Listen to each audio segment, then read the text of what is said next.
Une des raisons pour lesquelles ce centre d'appel a été créé aussi, après le 7 octobre, tout le monde se pose la question en diaspora de l'ALIA, qu'on est là pour répondre aux questions, on est là pour les intégrer au mieux à Jérusalem qui offre énormément pour les francophones au niveau de possibilités. Ce centre d'appel, en fait, est Allo Alia, qui nous a permis de mieux travailler. Donc, il nous permet de travailler de manière beaucoup plus efficace, parce qu'on a une vision beaucoup plus claire des besoins, en fait, des Français avant l'ALIA et de leurs besoins même après l'intégration, et on arrive mieux à pallier, en fait, à toutes les difficultés qu'ils ont. Allo Alia a 1 an. Vous connaissez ce service qui permet de passer un appel et d'avoir des renseignements, qu'on soit en Israël ou en France. C'est le moment du bilan. Et pour en parler, nous avons le plaisir d'accueillir Sarah Simcha Ben-Kemoun et Eli Grob, qui sont chacun respectivement, l'un pour Kalita, c'est Sarah, et l'autre pour la mairie de Jérusalem, responsables de ce très beau projet. Bonjour à tous les deux et bienvenue. Bonjour Cathy. Bon, Sarah, est-ce que tu nous as amené le gâteau et les bougies ? Oui, je vous ai amené le gâteau et les bougies, Cathy. Oui, 1 an, ça se fête et un bon anniversaire à Allo Alia. On a fait, au Hachem, une très belle année et on espère que ça va continuer. On va vous raconter un petit peu tous les détails de tout ce qui s'est passé et tout ce qu'on prévoit pour cette année. Alors, on parle de combien de gens, combien de demandes ont été faites auprès de vos services ? Pendant cette première année, plus de 4000 demandes, plus de 4000 requêtes qui sont parvenues à notre centre d'appel Allo Alia. À la fois des gens qui nous ont contactés depuis la France et des gens en Israël. Donc pour une première année, on est quand même très satisfait du résultat. Alors est-ce que le partenaire légendaire de Kalita, la mairie de Jérusalem, est aussi content et surpris du nombre de demandes ? Surpris, non, parce qu'on sait qu'il y avait une demande derrière, mais content, oui. Alors, quand on dit 4000 appels, on parle de 3000 personnes différentes, plus de 3000 personnes différentes. Donc, ça veut dire des personnes qui sont intéressées par l'Alliance Jérusalem, potentiellement ? Alors, ça se divise vraiment en deux. On a à peu près 35% de personnes qui nous appellent depuis la France. Donc, c'est des questions sur l'ALIA, sur comment venir, sur les droits, sur le travail, sur le logement, sur l'éducation. Et on a des appels qui viennent, 65% des appels, donc le reste des appels, ils viennent d'ici, de Jérusalem, d'Israël. Et là, c'est apporter aussi des questions pour l'intégration de ces jeunes, de ces familles et de ces jeunes qui nous appellent. Il y a des personnes qui sont en Israël qui n'ont pas forcément fait l'ALIA non plus, donc il y a de tout, quoi. Il y a de tout. Il y a un besoin qui a émergé, apparemment. Vous n'étiez peut-être pas tous conscients de ce besoin de soutien à l'intégration ? Alors, l'intégration, ça a toujours été on va dire, le fer de lance de Kalita. Et ce qui a, par contre, été quelque chose de nouveau pour nous, c'est aider à la préparation de l'ALIA. Donc, on a reçu beaucoup, comme a dit Eli, et 35% des demandes qu'on a reçues sont des gens qui sont en France, qui se posent la question de venir et qui font la démarche de nous appeler, de nous contacter, de nous poser des questions sur divers sujets, que ça soit l'emploi, que ça soit la reconnaissance de leur diplôme, que ça soit des questions de fiscalité, de logement, éducation. On a aussi des personnes qui sont en situation médicale peut-être un petit peu difficile et qui se posent la question comment je vais arriver en Israël, comment je vais arriver à Jérusalem, est-ce que je vais être pris en charge, comment je vais être pris en charge. Voilà, on a vraiment tout un panel de questions et tout un panel de profils, que ce soit des familles, que ce soit des personnes pré-retraitées, jeunes retraités, des gens qui ont 80 ans et qui veulent venir, et évidemment des jeunes. Donc on essaye de répondre vraiment à tout et voilà, on sent un engouement vraiment des gens, surtout de France. Notamment, une des raisons pour lesquelles ce centre d'appel a été créé aussi, c'était après le 7 octobre, on a vraiment ressenti, tout le monde se pose la question en diaspora de l'ALIA.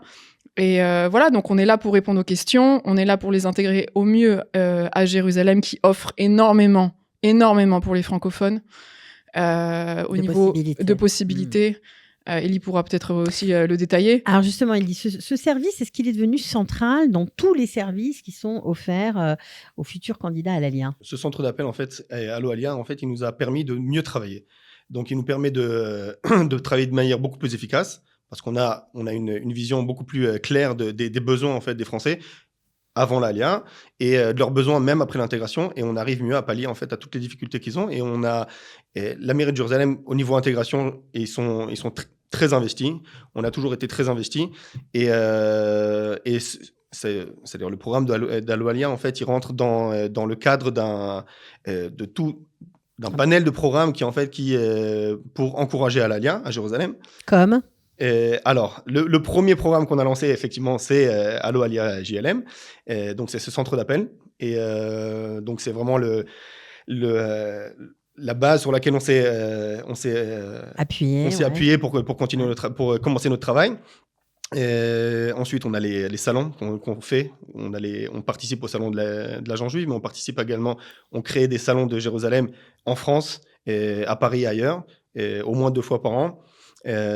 Pour apporter des réponses claires à tout ce qui va concerner l'ALIA. Et on a également Tion Barcelone, qui a été mis en place il y a 6 mois maintenant. On a déjà fait 3 voyages, il y a un 4e voyage qui se prépare. En partenariat avec Alita. En partenariat avec Alita toujours. Et partenaire de toujours. Donc voilà. Et il y a 2 programmes qui vont être mis en place. On a un programme avec les centres de jeunes, donc avec Olam Kadeh, avec qui on travaille assez étroitement aussi. Et maintenant, on voit les résultats. On peut prendre comme exemple Ulpan Etzion, qui cette semaine, ils ont reçu une nouvelle promotion. Et les Français sont très présents. On a plus de 74 Français qui participent maintenant à Ulpan Etzion. Ça n'a pas été toujours le cas. Ça n'a pas toujours été le cas. Il y a 2-3 ans, il y avait très très peu de Français. Les Français n'étaient pas du tout représentés. Et en fait, on voit vraiment qu'il y a une influence en fait de notre travail pour encourager Alalia. Ça se concrétise. Voilà. Donc ça, c'est plutôt sympa. Alors évidemment, vous parlez aux gens, hein, forcément, quand ils vous appellent, il y a des conseillers qui sont formés. Vous avez parlé en gros des sujets qui reviennent en fait, qui sont récurrents. Mais qu'est-ce qu'on vous demande plus précisément ? De quoi les gens ont besoin en fait ? Ça peut être vraiment, ça touche un petit peu à tout. Ça peut être un jeune qui a besoin de trouver un programme qui s'adapte, on va dire, à son profil. Ça peut être quelqu'un qui a besoin, un médecin qui va arriver, qui se demande comment convertir son diplôme et qu'est-ce qu'il doit faire. Quelqu'un qui a besoin de connaître ses droits au niveau santé pour savoir à quoi il a le droit de toucher en fonction de sa situation. Les personnes aussi qui veulent apprendre l'hébreu. Donc, il y a beaucoup de gens en France qui nous appellent pour savoir comment ils peuvent apprendre l'hébreu. Donc, on a des listes de programmes, soit par Zoom, soit en présentiel qu'on peut leur donner. Alors, c'est très important ce que tu dis, Sarah, parce que les gens ont souvent l'idée, et fausse d'ailleurs, qu'il faut appeler l'agent juif pour avoir tous ces renseignements. Alors, l'agent juif, c'est un de nos partenaires et le travail qu'on fait avec l'agent juif, c'est très complémentaire dans le sens où eux, on va dire qu'ils sont présents pour tout ce qui est la partie plus administrative et qui va permettre à la personne d'avoir son billet d'avion et de pouvoir venir en Israël. Évidemment, ils leur donnent aussi d'autres conseils. Mais c'est pas, on va dire, l'endroit où on va avoir tous les renseignements dont on a besoin. Nous, vraiment, au niveau information sur les différents thèmes, notre équipe a été formée pour ça et de manière continue sur les différents sujets. L'agent juif, encore une fois, a un rôle, on va dire, plus informatif et administratif, mais on leur pose énormément de questions sur certains droits, etc., que eux connaissent et que nous on connaît pas forcément, et ils nous mettent un peu à la page sur certains sujets. Mais notre travail est complémentaire. Mais c'est vrai que sur les questions de l'hébreu, la santé, l'éducation, la fiscalité, les formations professionnelles, il y a énormément de choses le travail, il y a le logement, il y a pour les enfants. L'éducation pour les enfants, il y a énormément de choses sur lesquelles on a été formés, sur lesquelles on a des partenaires, que ce soit des associations, que ce soit des bénévoles qui sont spécialistes et compétents dans les domaines pour pouvoir répondre aux questions. Donc on a toute une équipe derrière nous avec lesquelles on travaille et qui peut répondre de manière précise aux gens. Est-ce que vous avez constaté que le fait après un coup de fil, finalement, pour, par exemple, ce que vous parliez d'éducation, inscrire les enfants dans les écoles ou organiser un voyage d'études, est-ce que vous avez senti que, oui, vous aidiez concrètement à avancer, en fait, à faire le pas, parce que c'est ça qui est compliqué? Alors, nous, on sait qu'on aide concrètement et qu'on est capable d'aider concrètement. Je pense que la difficulté, c'est de la part des gens qui nous appellent de savoir que oui, on a les possibilités d'aider concrètement. Ouais, c'est pour ça qu'on est là, on le fait savoir. Voilà. Donc, le fait de le faire savoir, qu'une personne nous appelle pour une question précise et que cette question, elle va toujours amener autre part. Donc, ils vont poser une question sur les différentes écoles qu'il y a à Jérusalem et ensuite, ils vont découvrir au fil de la discussion qu'il y a des services pour aider à trouver son école, pour aider à trouver une crèche, que la mairie accompagne pendant la première année à l'intégration à Jérusalem pour recevoir la Teudat Zehut, donc la carte d'identité. Il y a des aides aussi pour le logement. Qu'il y a des aides pour le logement, pour trouver un appartement. Et donc, ils vont découvrir au fil de la discussion, en fait, toutes les aides en fait, que la mairie apporte. Et en fait, la difficulté, c'était ça. C'était que les gens apprennent et connaissent ce qu'on est capable de leur apporter. Voilà. Et je pense que la mission, on peut dire que la mission, elle a été assumée. Jérusalem vraiment offre une diversité de services incroyable qui n'existe pas, je pense, en Israël, en tout cas aujourd'hui, pour les francophones. Ça, on peut dire évident. Que c'est la ville de l'Aliyah, Jérusalem, en gros. Pour les francophones, en tout cas, c'est la mieux organisée et c'est celle qui, on va dire, a investi.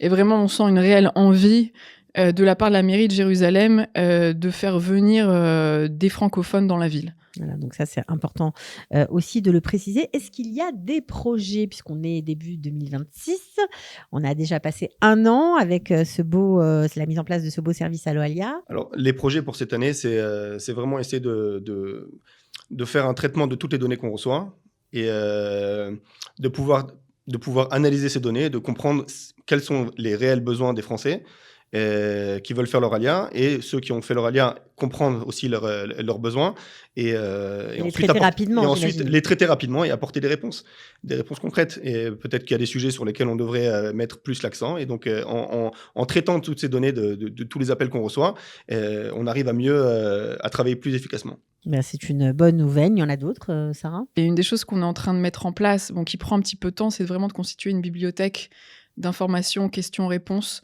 qui nous sont parvenus et qui pourront après peut-être aider les gens parce que voilà, 4000 demandes en 1 an, on a reçu beaucoup de questions. Alors il y a des questions qui sont récurrentes, mais il y a des questions aussi qui sont plus pointues et voilà, petit à petit on est en train de constituer une petite bibliothèque de questions-réponses qui pourront ensuite aider les gens à avoir des réponses. Et puis nous, c'est notre base de données aussi de travail, c'est un outil de travail considérable.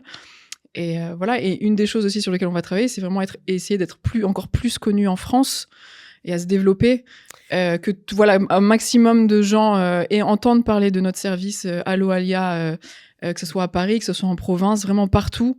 Voilà, c'est ce qu'on espère et c'est une des choses sur lesquelles on va vraiment travailler. Bon, alors justement, puisqu'on parlait de la France, on va donner tout de suite le numéro de téléphone. Si vous avez des questions, même si vous n'avez pas un projet d'Alia très clair, même si vous avez tout simplement envie de vous renseigner pour voir si éventuellement un jour, dans 1 an, dans 2 ans, dans 3 ans, ça serait envisageable, c'est le bon numéro de téléphone. Si vous êtes en France, 08 05 031 550, c'est un numéro vert et gratuit. Et bien sûr, pour les autres, ceux qui sont en Israël ou ailleurs, vous avez un numéro de WhatsApp 972 77 97 27 555. Vous n'hésitez pas, il y a des gens qui répondent. De quelle heure à quelle heure, Sarah ? Donc c'est du dimanche au jeudi de 9h à 17h30. Voilà, tout simplement, c'est assez facile. En tout cas, bravo pour le travail, pour l'investissement, pour l'idée, parce que franchement, c'était au début une simple idée et une belle idée. Ça a marché. On vous souhaite longue vie. On espère qu'on vous reverra bientôt pour d'autres chiffres, d'autres résultats.